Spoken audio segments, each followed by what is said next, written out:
Hey everyone, this is Hasan Akhtar. आज हम गालिब के इस शेर पे बात करेंगे। बाज़ीचा अत्फाल है दुनिया मेरे आगे, होता है शब व रोज़ तमाशा मेरे आगे। फरमाते हैं भाई, दुनिया मेरे सामने एक बच्चों का खेल है और मेरे सामने रोज़ एक तमाशा होता है और मैं उसको देखता रहता हूँ और मैं हंसता रहता हूँ इसके ऊपर। बज़ाहिर एक सादा सा शेर है, लेकिन इसमें इतनी गहराई है, लेकिन इसमें इतना फ़लसफ़ा छुपा हुआ है कि मैं समझता हूँ कि इसके ऊपर भी एक पूरा मज़मून लिखा जा सकता है।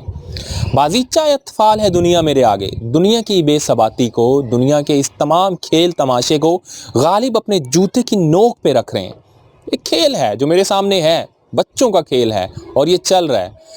दुनिया में बड़ी बड़ी हस्तियाँ आईं जो ख़ुद को शायद वजह कायनात समझती थीं, मिट्टी में मिल गईं। बड़े बड़े लोग जो ख़ुद को शायद खुदा ही समझने लगे थे, मेरे सामने मिट्टी में मिल गए।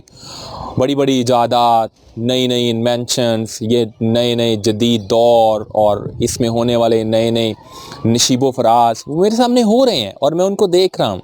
लेकिन महज ये खेल तमाशे के सिवा कुछ भी नहीं है। दुनिया की बेसबाती को इस तरह जूते की नोक पे रखना गालिब के सिवा शायद कोई ना कर सकता। और मैं समझता हूँ कि ऐसा रवैया, ऐसा एक एटीट्यूड सिर्फ उसी शख्स का हो सकता है इस दुनिया के बारे में जिसने इस दुनिया को बहुत करीब से देखा हो, जिसको दुनिया की बेसबाती का पूरी तरह से अंदाज़ा हो।